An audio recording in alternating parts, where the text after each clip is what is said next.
I remember when I was first starting as an intern working in the emergency room, I was shocked because you'd work a full 24-hour shift, and then I started going home and sleeping. I'd rest a little bit, then do a 36-hour shift, and then they gave me 12 hours just to sleep, which is all you could do.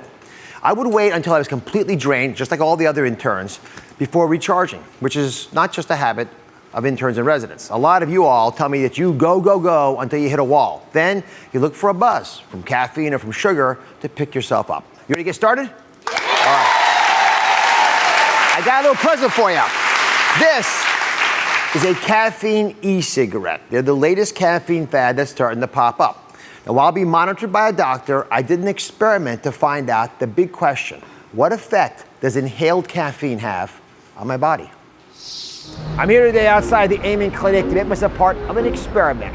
I want to find out the effects of these caffeine e-cigarettes on your body and more specifically your brain. So today, I'm going to try one of these cigarettes so you don't have to. I met with Dr. Amen and his staff who walked me through the experiment. So what we're going to do is something called a quantitative EEG. We're going to measure the electrical activity in your brain before, so we'll get a baseline, and then after you inhale the caffeine. I was hooked up to the EEG, and my baseline measurements were taken. I also had Nisa from my med unit check my vitals to see if they would change after inhaling caffeine. Here you go, Dr. Oz. Well, before we get started, let me show you how these things work.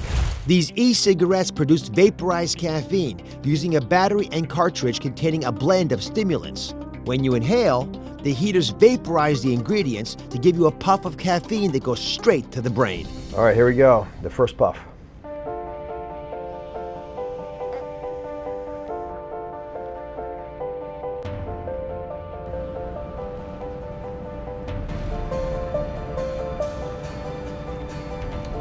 It's a little bit of a sweet taste. I sense the smoke. I don't feel anything yet in my head.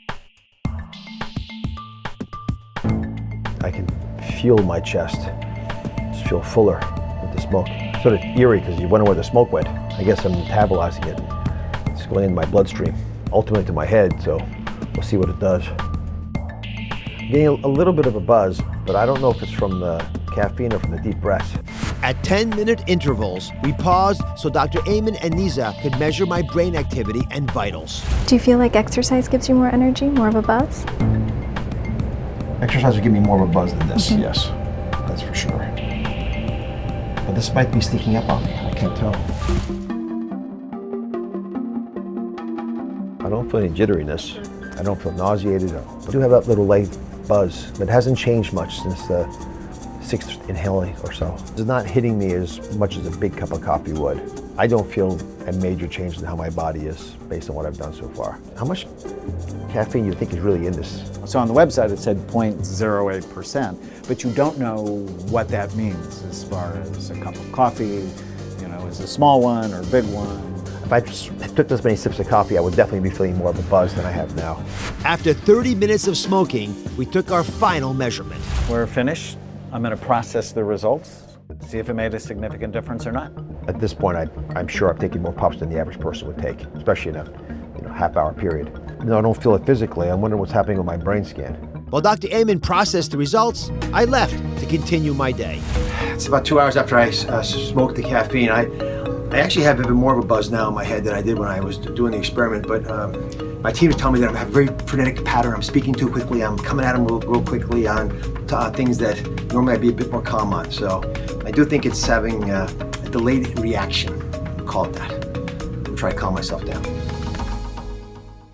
Sort of confusing to me. I didn't have a big change in my vital signs, but people around me, for example, my EP Amy, actually noticed a change in my behavior an hour or two later. So she actually here is a first-hand witness. Am I misstating it? Was I more frenetic than usual?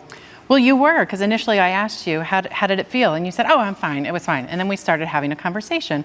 And while you normally speak fairly quickly, as everyone knows, it was so fast that at one point I had to stop you and go, I can't even make out the words that you're saying. And we knew the caffeine had hit you. I wasn't the usual calming influence. No. Thank you. All right, so here's a question. Even if I can't tell, or frankly, sometimes you probably can't tell when you're being hit, what happens inside of our brains? What was going inside of my brain? Dr. Daniel Amen is here. Dr. Amen's brain scan experience is vast, and he took the time to analyze mine. So You just heard my executive producers and others told me the same, which is that I was very frenetic that day, even though I didn't sense it. So what was happening inside of my head? So we did a baseline scan, which we see up here, and what we're doing is we're comparing different electrical bands to a normal population. And normal is the yellow, so overall mostly normal. So after the caffeine, 40 minutes, because I kept taking these different shots. I probably, I don't know, I must have smoked it 80 times, and I don't even know how to smoke right. So I was struggling, hyperventilating. This is what I look like, the bottom level here. Right, and what the blue means, these are areas of decreased activity. So these are actually sleepy waves, daydreaming waves, so you feel more energy. This is an alerting response, so the red here, it's okay, well now you're beginning to tune in, maybe even a little obsessive here, but one of the judgment areas, left frontal lobe is down, and then these are the really fast waves, so we think of focus, forethought, judgment, impulse, control, planning. Right. These are dropping out. So here, so you feel better, you're tuned in, right, but your judgment's not as good. And that may not be a good thing. So you can really sort of pay attention, but you might not make the right decision. So, okay, this is something that you typically see after, I gather, people taking caffeine. Well, actually not. What's interesting, the literature and our own studies show that all of the power bands drop with caffeine. But when you inhale it, it comes in a different way. And so that may be why we're seeing the increases here. So even more alert, but still not with good judgment. So I would be looking for other ways to boost your energy. All right, let's bring Dr. Ginsburg into the equation. He's a toxicologist, and he's going to dissect what we know about these e-cigarettes. So just as a high level, what do you think about this new fad? Well, I don't think it's a good idea. The stimulants that are in these cartridges, we know something about them because they're common in energy drinks. And 10 years ago, with the beginning of the fad of energy drinks, we didn't know where that would take us. And where it's taken us is a lot of overdoses, a lot of increase for emergency room visits. Mm-hmm. We don't know where this vaping energy phase will take us, perhaps in the same direction as the drinks. So let's be specific now, because I just learned that the effect of caffeine when you drink it might be different from when you inhale it. Absolutely. Walk us through what happens when we inhale ingredients that otherwise I'm often comfortable with. For example, ginseng I think is useful in some settings. How is it different if we smoke it? Okay, well, there are case medical reports of people who work with ginseng, formulating it, encapsulating it, that have gotten occupational asthma. So who knows how much allergy and asthma we may be generating. How about things like guarana, which is found in a lot of energy drinks, and taurine?